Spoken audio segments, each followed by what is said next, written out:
Yesterday in Birmingham, someone painted one of the mini roundabouts with a St George flag, which is basically a red cross in the middle of the hump.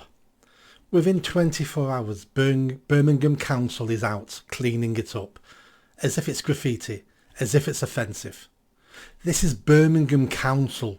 You know Birmingham Council, the bankrupt council that hasn't emptied any bins for months and months and months, that has no money, that provides really bad services.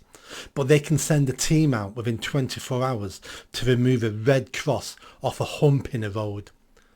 And that's led to so many memes and jokes online. Why don't we start painting St George's crosses in potholes, as this joke says? They'll come and clean it. They'll come and fix the pothole in 24 hours. Start buying refuge bags with St George flags on them. The council will come and take them away. They're offensive, they're evil, they're Nazis, they're propaganda. What has Birmingham Council turned into? I've seen people online going, this is graffiti. And technically it is graffiti. But if this was a Palestine flag painted on this hump in the road, nobody would have touched it. We've seen council internal memos about this saying they're afraid to remove Free Palestine stuff and foreign flags in case it kicks off. They've admitted it. What about all the LGBT crap crossings, zebra crossings? Do you remember them?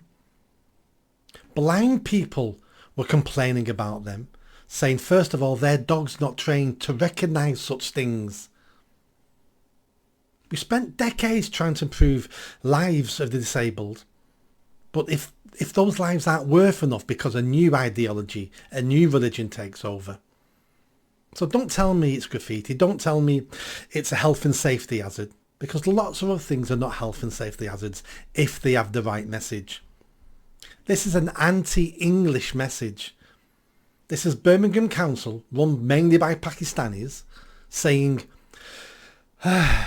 we put up with the English, but Jesus, we don't want them.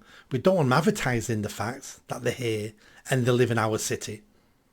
That's what this is. This is the anti-English statement. This is our country's flag. And then someone said on TV today, these flags are exclusive. Well, all flags are exclusive because flags represent groups. And national flags represent the people of that nation.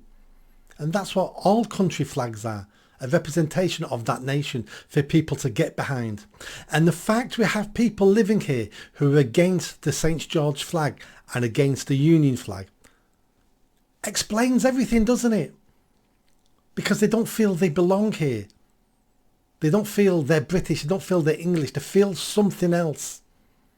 They don't feel the same as us. They don't want to be us. And that's what this is about. That's why people are putting flags up now. And people should put more and more and more flags up. Because first of all, it will show us who our enemies are. It will show you who your next door neighbours are. If they say, I'd rather you didn't have that up. What do you mean? You'd rather me not have this up? That's the flag of the land you're living on. And some of them will be white British and some of them will be children of migrants. But I'd want to know who I'm living next door to. And the far left can complain all they like.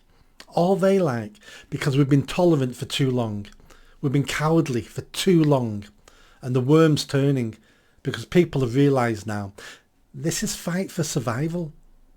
We're going to go extinct. This country, the people of this island will go extinct if we don't do something about it. And you may be saying, that's a bit too much, Nick. There's thousands of countries that used to exist that don't exist now. Many countries, they all died. And this country will die at some point because all countries die.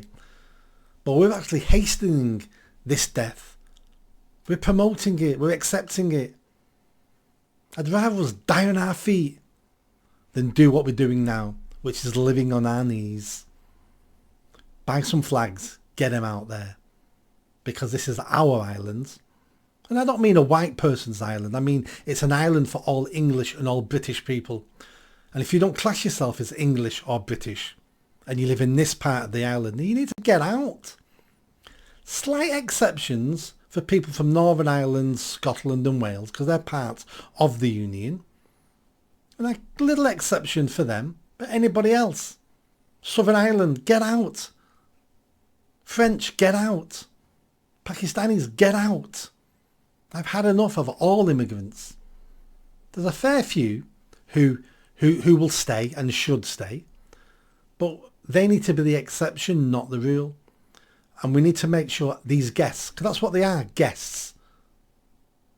We need to make sure they understand that and they start working harder to be part of this country, part of this nation and part of the traditions and the history of this island.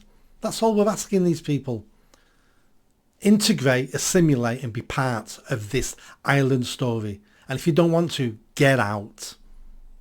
But keep putting the flags up because it's annoying all the right people. See you soon and subscribe.